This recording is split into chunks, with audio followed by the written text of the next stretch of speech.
people, places, and things have been renamed by non-African people. The word pyramid is not an African word. The word Pharaoh is not an African word. The word Egypt is not an African word.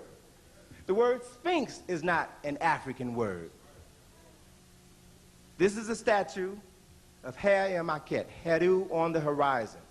It is an image, and there are many scholars who, upon re-examination of this statue, there are now many scholars who believe that this was the oldest sculpture ever carved by human beings. It has been dated to have been built somewhere between 7,000 and 10,000 years ago. It has the face of Heru, the son of God, and the body of a lion. And one of the things that you must understand when it comes to interpreting African objects is that we must begin to see them through the eyes of African people. Many of the things that African people have created were symbolic, and that in order to truly understand what they represent, you cannot take the image literally. Of course, we know that the lions don't have human heads. So what possibly could this statue represent? The head on this body of the lion is the head of Heru, the son of God. It represents divine intellect. The lion's body represents the animal nature that exists within all human beings. Think about this reality.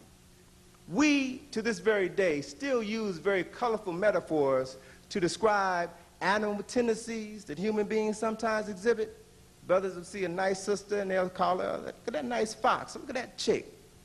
You know, you invite someone over to your house and they have poor table manners, you'll accuse them of eating like a pig.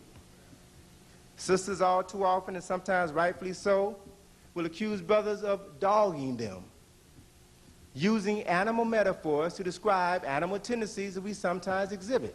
So what is a lion? The lion has been regarded as the king of the beasts, represents the king of this animal nature. But if you look at this statue, the statue which is 240 feet long, 66 feet high, you'll see that the body of this lion is sitting down very calmly, very cool, which means that the lower animal nature is now under the control of an educated and refined mind. It is through the development of your intellect that you can conquer the beast that dwells within.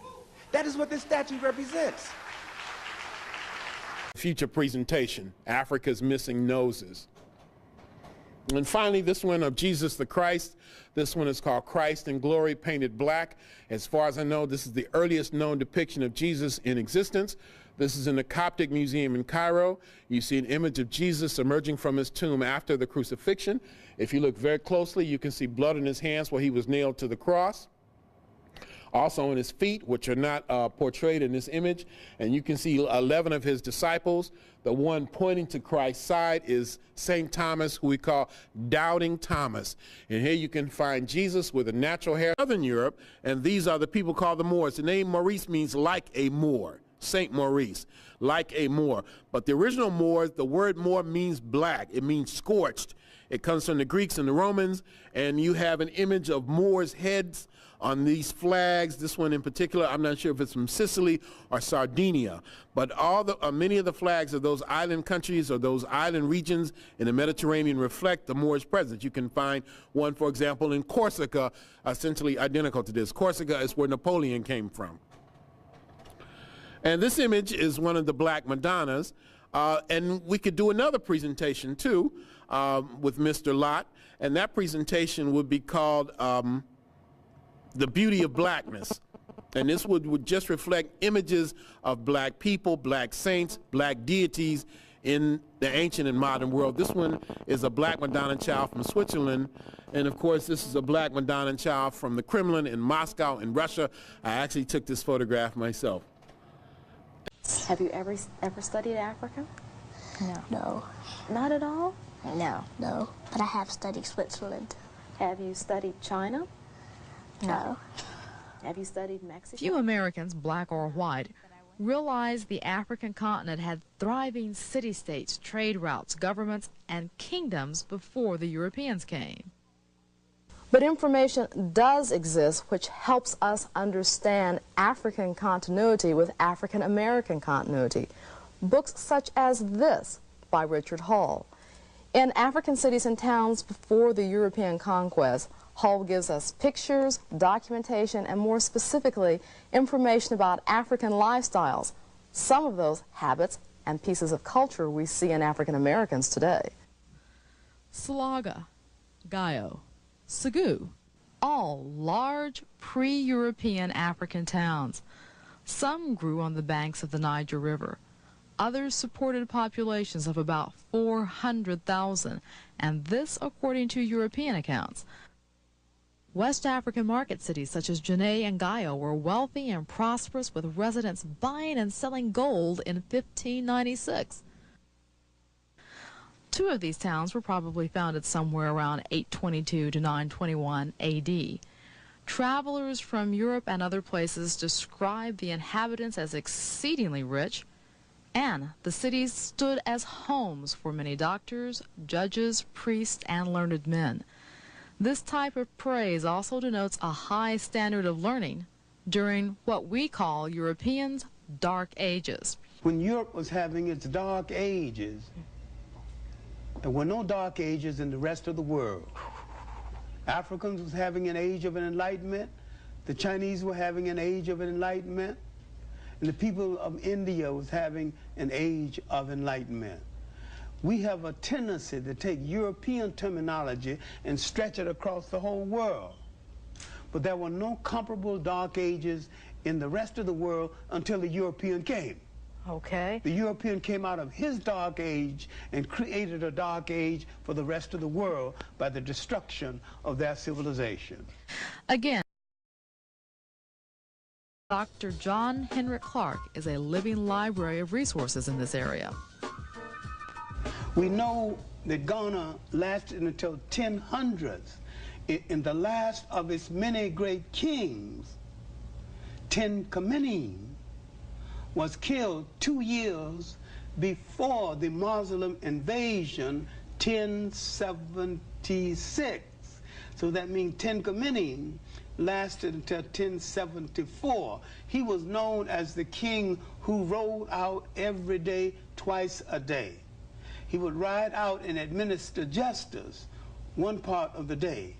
And no one had to move from his presence until he was satisfied that justice had been done in his case.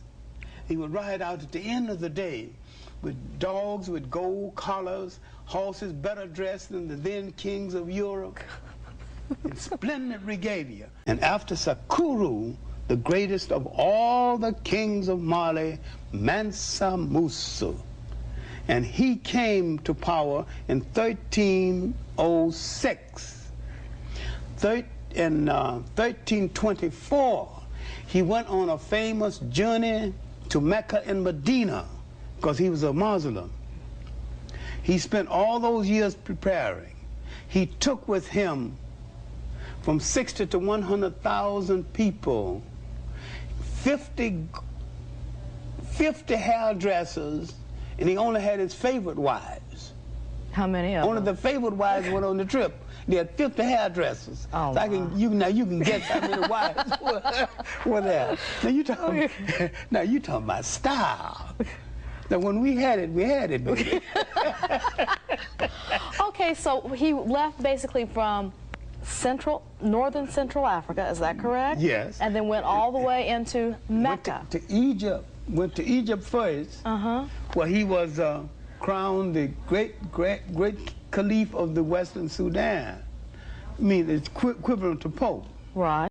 Then he went over to Mecca and Medina to pay his respects and gave alms and food and, you know. In fact, he took with him 250 camels, each with 250 pounds of gold each. To give away? To give away.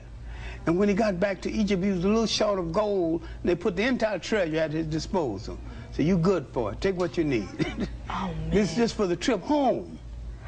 Did he marry into cities along the way? He married his people 50 of his people into cities along the way, on his way. And on his way back, he said, we should not fight now because we're relatives. So it was a mission of peace. Now, this is no ordinary king. So no ordinary homecoming present is good for him.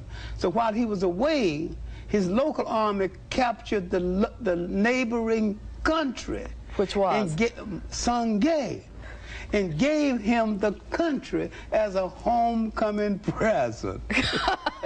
That's amazing. Now Timbuktu is under his control. Which means the great libraries. Not only the library of Timbuktu, but the great mosque at Sankore that he's going to turn into the University of Sankore.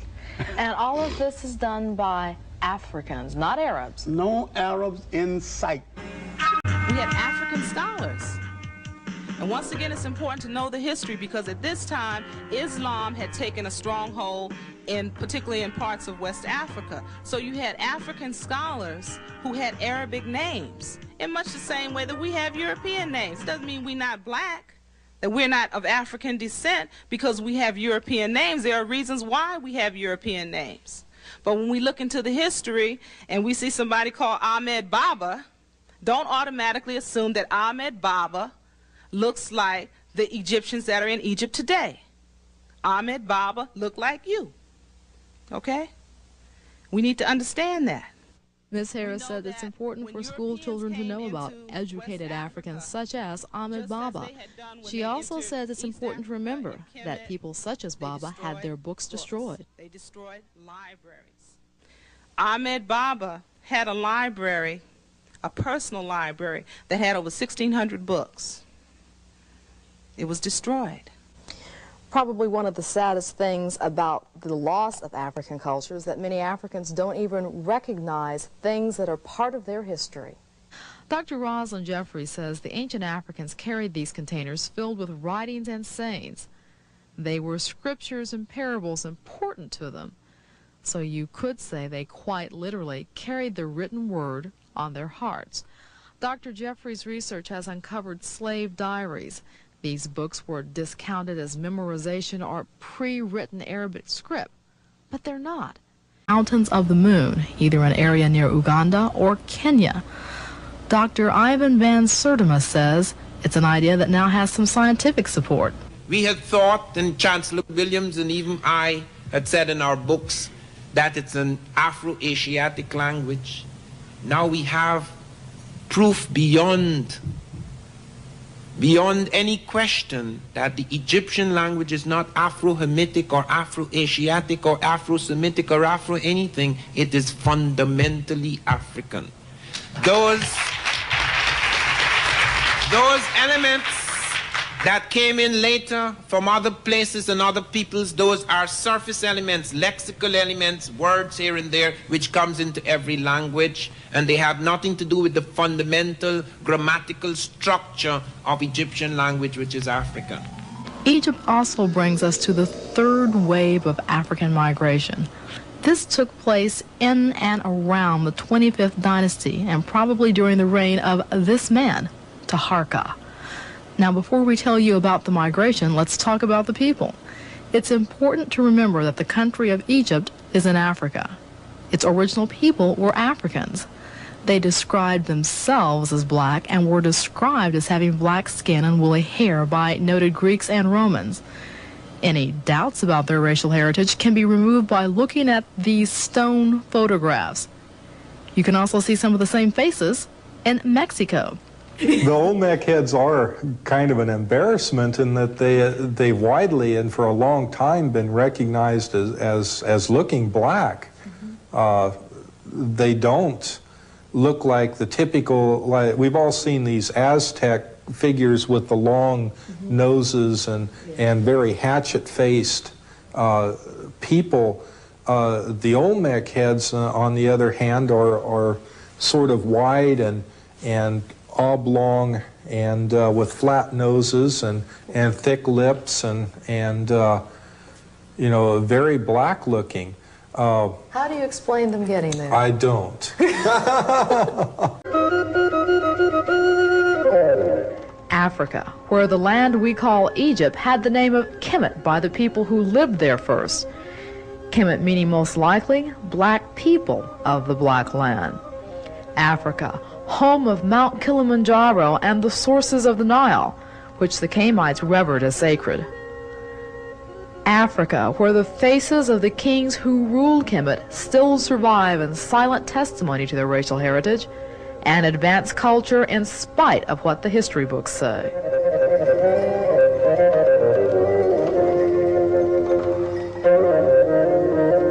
You're looking at the carving of King Mena, founder of all Egyptian dynasties, but not necessarily the founder of all things Egyptian. Hello, I'm Marty Chitwood, welcoming you to part 2 of African American Culture, A Second Look. In the first part of this series, we discovered, through the advice of Dr. Asa Hilliard, that the Egyptians considered themselves black.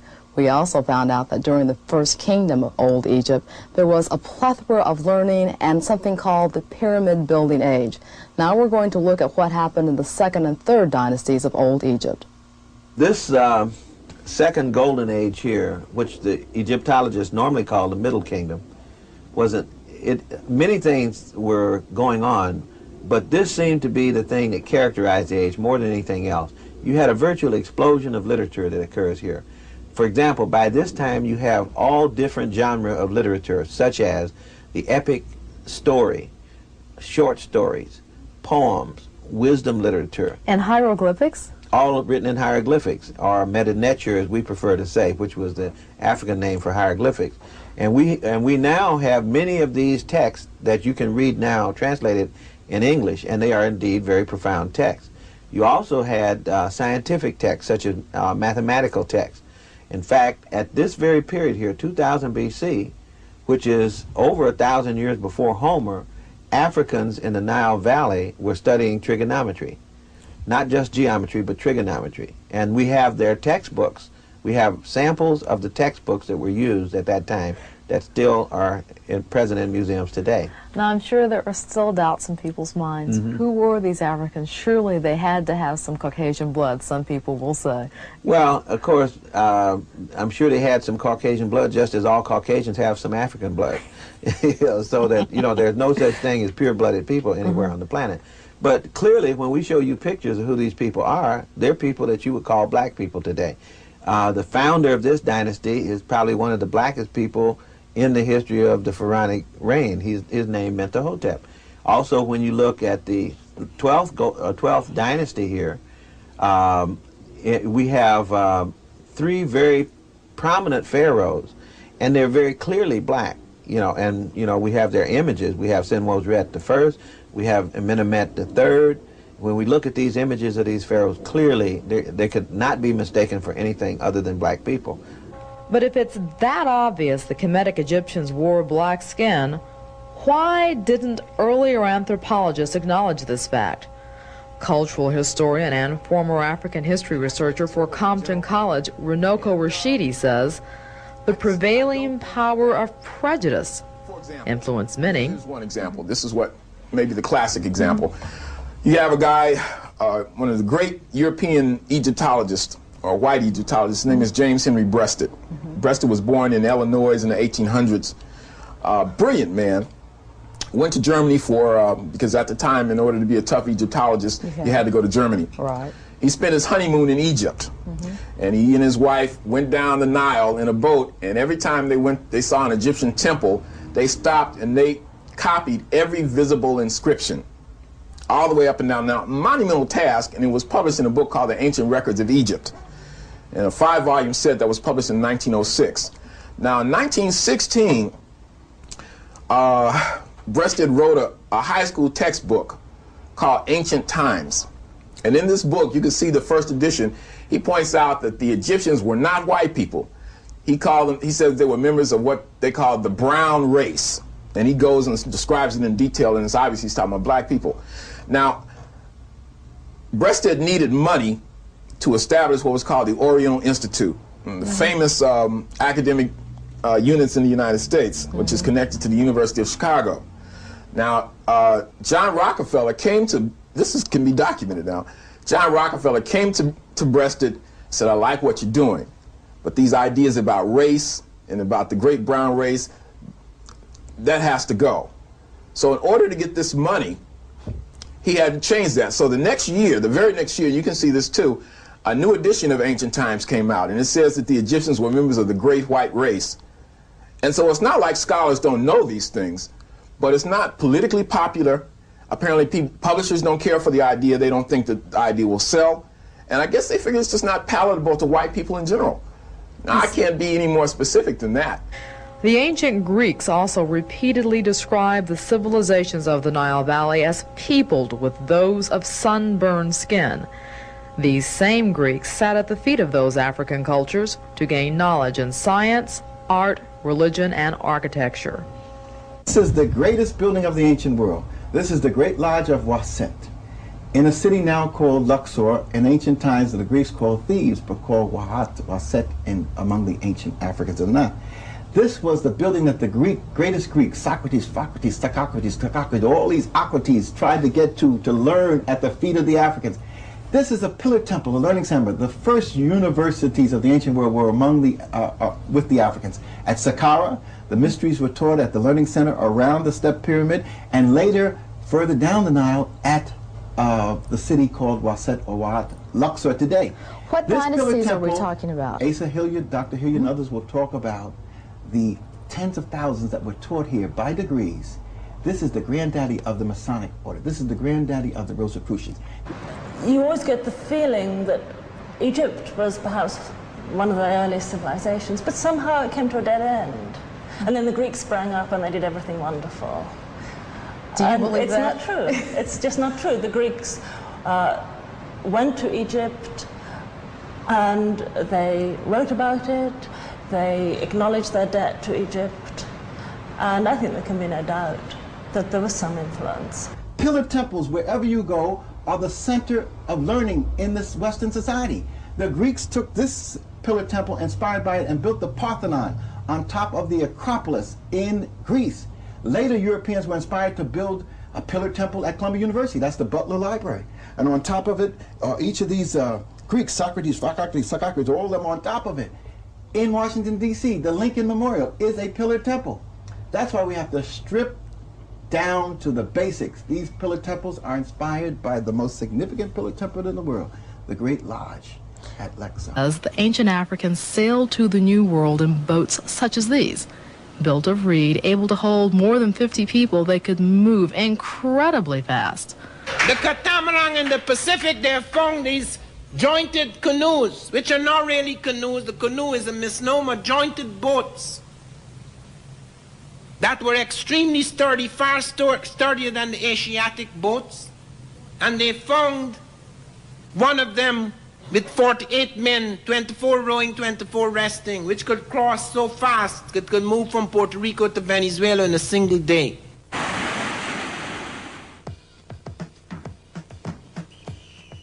Africa has two of the longest rivers in the world, the Nile and the Niger. They spent more time on those waters than they spent on other roads. They had about 12 types of ships on the Niger, not even counting the Nile, which had 3,000 years of shipbuilding. It gave its ideas to the Phoenicians, who were the great navigators of the early world. You find, for example, on the Indian Ocean, the Mughals of India were so impressed by African ideas about the sea and their ships that they made them admirals of the Indian Ocean, of people known as the cities, and African seagoing people were made admirals of the Indian Ocean by the Mughals of India. The Chinese report Africans were bringing elephants to them in ships to the court of China 2 centuries before Columbus. You can't take elephants across the Indian Ocean in a dugout. But the Africans of Egypt's last cultural dynasty also sailed the seas in smaller vessels such as these, a feat Atlanta cardiologist Dr. Arthur Lee knows about personally. Abu Bakr had made the crossing probably 1311 with a fleet of 400 ships. He was a king in Mali, and there were other voyages who made it earlier. If you're from, say, Spanish Sahara, you have to get out offshore about 100 miles to get into the region of the Northeast trades. When I made the trip, I started out from the Canary Islands, and we were in Grand Canary. We left in the evening, about 4 hours sailing time, heading due south. We picked up the Northeast trades. and we carry them all the way right into the Caribbean. It's a real easy trip. Take it some time. Doctors Lee and Van Sertima say these African travelers were able to catch cross currents in the Atlantic to bring them back and forth. Dr. Van Sertima also says certain types of plants, which were a hybrid of North American and African origin, grew in Africa before Columbus came. Africans in an ancient land that they called Kemet were the first to construct obelisks of solid granite over 170 feet high. They were religious and scientific instruments. The obelisk could be used to determine the meridian for astronomical calculations and as an accurate shadow clock. An African-born mathematician named Eratosthenes used an obelisk in Kemet to determine the radius and circumference of the Earth. Here's how it could be done. By measuring the shadow of an obelisk of known height, the angle of the sun can be determined.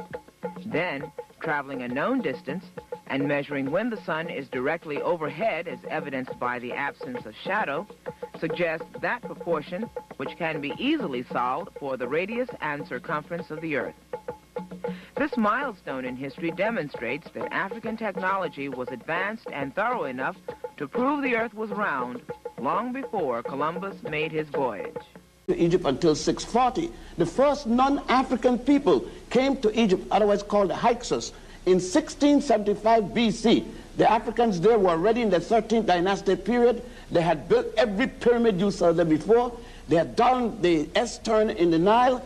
They built every one of the major temples that had already been built, including the Grand Lodge of Luxor. The first European to come there did not arrive until the Greeks arrived with Alexander II, the son of Philip of Macedonia.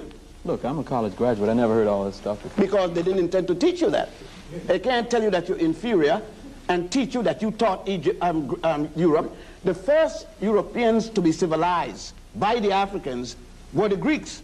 When you heard of Homer, the first European to have written anything, you couldn't miss that. They said that Homer wrote the Iliad and the Odyssey. And that was not until 833 BC. The Africans had already, in 255,000 at the Tassili Mountain, they had the Sibyllian period, first, second, and third, the pre-dynastic period, all the way up. The Africans had produced men like this, Imhotep, the multi-genius that designed the step pyramid of Saqqara, the first man to be a physician that even Hippocrates, the so-called father of medicine, is giving him credit and call him the god of medicine. The Greeks changed his name from Imhotep to Aesculapius. There he is. There he is. Wait a minute. Went to Egypt to school. As a matter of fact, the Egyptians said Homer was Egyptian, not Greek. That's right. It's only the Europeans said that. The Westerners now said that he was. But let us go back. Remember that Homer himself said in the Odyssey what? That the gods Zeus and Apollo, Europe's first gods, came from Ethiopia. Go read it. And I didn't write it. He wrote it. Thales, from Thales down to Socrates. And Socrates down to Aristotle, which they call the pre-Socratian philosophers and the post-Socratian philosophers. Each and every one, including Plato, who spent 15 years in Egypt receiving their education. You're saying Plato was educated in Egypt? 15 years. Because they were the first civilized white folks. But the Greeks got their civilization from the Egyptians. And the Egyptians were black people. And the Greeks passed their civilization on to the Romans. And the Romans are a very stupid, dumb bunch of people for the most part. They couldn't retain it. They lost it.